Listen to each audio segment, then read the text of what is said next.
আসসালামু আলাইকুম। আজকে পেঁপে গাছের বয়স ১২০ দিন পার হয়ে গিয়েছে। তো আজকে আমরা ৩য় বারের মতো পেঁপে গাছে খাবার দিব। খাবার হিসেবে আমরা ইউরিয়া, ফসফেট এবং পটাশ এই ৩ ধরনের সার একসাথে মিক্সড করে খাবার হিসাবে পেঁপে গাছের গোড়ায় দিব।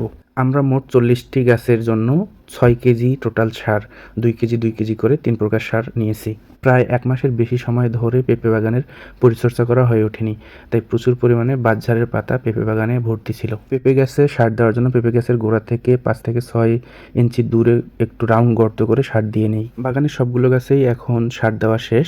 এখন বাইরে কিছু গাছ আছে ৩টা, সেই ৩টা গাছে আমাকে আলাদাভাবে সার দিতে হবে। যেহেতু আমাদের পরিবারটি পুরোটাই কৃষি নির্ভর, তাই আমি যখনই সুযোগ পাই কৃষিকাজের সাথে জড়িয়ে পড়ি। আপনাদের কৃষিকাজ কেমন লাগে অবশ্যই কমেন্ট বক্সে জানাবেন। দেখতে দেখতে আমার ৪৩টি পেঁপে গাছের চারায় সার দেওয়া শেষ। এখন আমাকে সেচের ব্যবস্থা করতে হবে।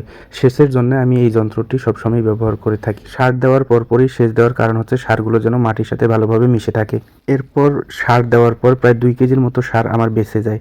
এই ২ কেজি সারগুলো পরবর্তীতে আমি নারিকেলের গাছের গোড়ায় দিই। রাসায়নিক সারের পাশাপাশি আমি গোবর সারও ব্যবহার করি। আগে থেকেই গোবর স্তূপ করে রাখা ছিল, সেই স্তূপ থেকে আমি গোবর নেই এবং নারিকেলের গাছের গোড়ায় সেগুলো ধীরে ধীরে দিই। প্রায় ৬ মাসের বেশি সময় হয়ে গিয়েছিল এই নারিকেলের গাছগুলোতে কোনো ধরনের খাবার দেওয়া হয়নি। যেহেতু আমার সারগুলো আগে থেকে মিক্সড করা ছিল, তাই আর আমি এগুলোকে সংরক্ষিত না করে তাই নারিকেলের গাছের গোড়ায় দিই এবং পরবর্তীতে নারিকেলের গাছের গোড়ায়ও আমি পানি ব্যবহার করি। যেহেতু নারিকেলের গাছের গোড়ায় প্রচুর পরিমাণে পানির অভাব বা ঘাটতি দেখা যাচ্ছিল, কেননা এই নারিকেলের গাছের গোড়াগুলো খুবই শুকনো ছিল।